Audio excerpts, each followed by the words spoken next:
Okay, another rubber stamp show and tell from a company that I didn't really know, but I received this catalog in the mail. I don't know. It was probably in the mid 90s or so. Good Impressions, rubber stamps, world's finest. I'm guessing it was Good Impression rubber stamps, and they just got world's finest there. But I always liked the style of this one, and I'm taking it. It was, I don't know. I'm guessing that this could have been a supplement. I don't know if it's the whole thing. Oh, it's the June 1st, 1994. So that's going back a ways. So I consider 1994 to be kind of the first year of Stampscapes. Kind of officially, I was selling stamps in 1993, but I didn't really have a catalog out at the time because I was just selling stamps that I would produce in a batch, and then when I would sell all the initial inventory for that batch, I would get the money for that, and whatever profits I made off those stamps, I would use it to invest in getting more plates, and plates were very expensive even back then, so plates, molds, the initial stamps for it, the wood for it, all the materials and everything like that, so I just didn't have money to make that batch because it always was invested in the next batch of new stamps, so I had to keep doing that. So I finally was able to start selling stamps in 1994, so this is mid 1994 here. And what a nice little booklet here. I like the whole theme and kind of style of it. They're out of West Virginia, and I looked online and I couldn't find a single bit of information on them. There was something about maybe something with the company or something like that, but I don't know. I clicked on it and nothing came up. It was like a broken link or something like that. So it says Good Impressions Collector's Edition. All kinds of little things. But whoever did this, though, I mean, to me, they obviously knew. I'm guessing they had a graphic design background. I can tell from the layout of everything like this, the typography, the font choices and everything like that. It's very professionally done. But what I like about this catalog too is it's a really nice.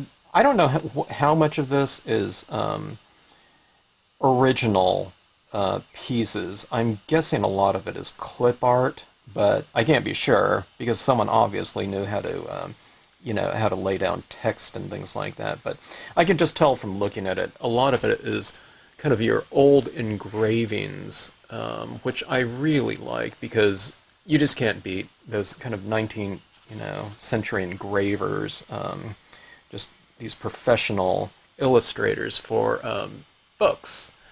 This little palm tree right here.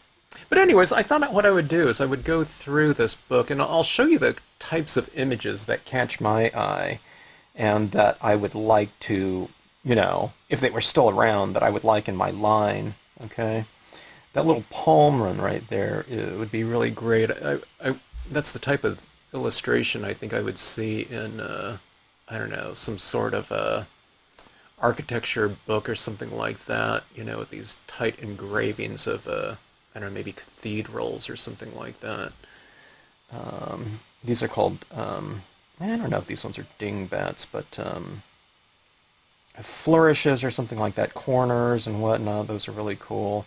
I used to buy these types of things in press-on style lettering to use in my illustrations. I don't know, they might have been taken from something like that too. But more likely than not, these were copyright-free illustrations at the time. Okay, so anyways, going through, there's a lot of old-fashioned types of things that we can see in here. I think I have this moon, but by a different company. And I've seen these two characters here before in other magazines, a perfect little kind of a complementary pairing there. I think, I don't know, they were probably sold separately in other books, but look at this couple on a hammock right here. That would be perfect for a landscaping type of thing, but the thing is, I don't like how this thing kind of ends. I would have to build onto this area around it, and that's one of the problems for a lot of copyright-free illustration types of things when it comes to landscapes is it was often a full scene, so it's not taking the components apart, so when you start utilizing kind of scenic stamping types of things, where it's more of a cohesive scene altogether. If you want to expand on it, you really have to get more specific, and it's less flexible than having the imagery separate from each other, like a rock and a tree or something like that, or especially like something and a background. Okay, that little balloon is really cool. These reclining types of nudes like that. Not that one specifically, but I have one like that. She's kind of draped. But those types of imagery like this go really well with Stampscapes due to the kind of the tight, very detailed, ornate types of descriptive line work and tone work. Okay, these are engravings, so it's mostly line work, but it matches really well with kind of the tonal gradations that I put in Stampscapes work. Okay, so it matches it in terms of kind of the textural quality, but also kind of the tonal weight of design. So that's why I'm really attracted to things like engravings in that period of time. All right, those little birds would make an interesting type of. You can put like the reeds large around it or something like that, and then what you'd have is like a body of water in the background. But that would look good, for kind of some kind of scenic stamping type of thing, like a wetlands type of thing. Having these birds. I would probably put some grassy formations in the back like that, because they would have to be kind of hidden from predators and whatnot. And then I would put like reeds in the back, and then I would do it in the front, okay? Not, to obscure them, but just kind of, around it, so it kind of gives them this, secured, well, not secured, but kind of hidden area. All right, let's see, let's take a look at that. Some people have asked me, hey, why don't you do cityscapes or something like that? But like architectural types of drawings, These ones are really good. Like I said, you can't beat those old engravers, for their for their detail and tonal weight and volumes. That's what these illustrators got down really well. Are the description of volumes. A lot of people just don't do that these days when they're drawing. They don't kind of understand kind of the three-dimensional type of aspect of things and how to use line to define forms. But that's, really good for that. And that, that balloon's kind of cool. I like those kind of old-fashioned style of images matched with, landscape types of things. So, I don't know. It just fits in. I had this train from a different company, Gumbo Graphics, before, but it was a little bit bigger. But this one would be a really nice size to use with stamping. Oh, look at this. This is a nice telescope one. I know someone that would love that now. I mentioned all these things. There are these types of designs still. 100 Proof Press, Leavenworth Jackson, Viva Las Vegas stamps. They have a lot of old engravings. So, I'm pointing at these things kind of specifically, in here, even though you can't get them from this company before, but or anymore, but you can still get these types of designs still, so which is good. Yeah, like some of these birds I've seen, not all of them before. Now this one I'm not sure. This one looks like kind of like an original design. So I don't know. Maybe whoever did this is kind of a a designer illustrator too. But wouldn't that be perfect right here in a sky setting? It's kind of like that little Amblin. Is it Amblin? No, not Amblin Entertainment. I forgot that company with the Spielberg, picture company where that kid's fishing off of a moon. But, if you put like a landscape type of scenario together and you have a moon up in the sky or a sun or stars or something like that, it has a certain spirit to it. But if you add any type of a moon with a face or any type of thing like this whimsically and put them in there, it really changes the spirit of a scene altogether. First of all, they would become the focal point of the scene, but it just adds a really nice element to the scene. I would love to do these little hummingbirds.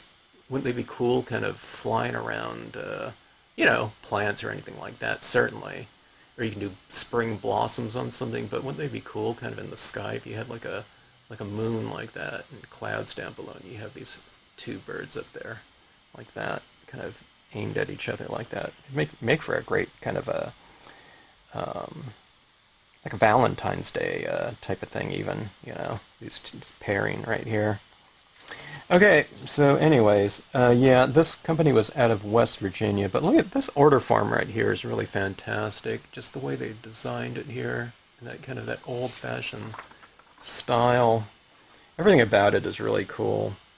I'd be kind of curious to know what their background is. I don't know, maybe I'll take a look and I'll see if I can find names somewhere and contact them. I was able to get a hold of this one other company called was it Graphostamp that I did? Anyways, but yeah, I found their information online and kind of got a little bit of their history when I did that catalog flip through, you know, show and tell. All kinds of great little things here. Now, see, this is where I think I have a feeling. See, this is homemade by, you know, homemade with love by. That's an original piece there, even though it looks very, you know, I don't know, nostalgic or something like that. But that, you know, there wouldn't be an old-fashioned thing that said that like that. You know, like a old engraving type of thing. So yeah, I'm guessing graphic design background for sure. Little critters like this. I don't know, these rabbits would go really well. Stampscapes. I don't see people using rabbits too often. This Botticelli right here. I have this design right here, but I think I have it via from Leavenworth Jackson. I put her in water. I don't think it's from Good Impression. It might be. Oh, this alligator would be perfect. Kind of at the background of the bayou types of stamps. I saw someone use these little, I forget those little guys. They're not gnomes. I forgot what they call them. But someone used those in a scene recently. But I don't know. I have her. I would, you know, that little alligator crocodile. I can't tell. But like, I love snails like that. I would get that one, the alligator right there. Yeah, some of these other ones, probably not. Here's people right here. I always loved hands. I wouldn't get that one though, but always liked hands in my scenes. Hands and eyes. Gumbo Graphics have a lot of that. There's some guy in the water. It looks like he was punched into the water or something like that. And that's a nice little batch of geese right here. This is probably clip art, because I wouldn't have that one going into that wing right here. You'd want to have that set back a little bit. So if it was an original drawing, you know, you have that. I'd never have that one going into that one unless there's a whole bunch of them. Okay, but just 3. I wouldn't do something like that. But like I said, it was probably clip art where it was set. That would be a great cat for something like a wall. And I've been doing well, I haven't been doing, but in the past few years I've done some Halloween scenes or something like this. Wouldn't this be great up on top of a wall or something like that in front of a full moon? You know, that cat like that. Going on frames, you know, I've never been too interested in frames here, but I don't know. Yeah, they made their own pads, or had their own pad line, it looks like. But just really great stuff. And like I said, I don't know. If you know anything about them, maybe put it in the comment section, because I don't know anything about them. I don't remember. They might have been at, you know, some different conventions, like maybe like Cincinnati or something like that, somewhere out in the Midwest. Back in the 90s, but just really fantastic stuff, and I really like the whole kind of presentation, the professionalism, and the curated grouping of the designs like that. Whoever did this had just a lot of really great taste, and I don't know. I've always kept the catalog, and I just think it's really cool. So anyways, thanks for watching. Hope you enjoyed it. And as always, thanks for tuning in to the Stampscapes channel.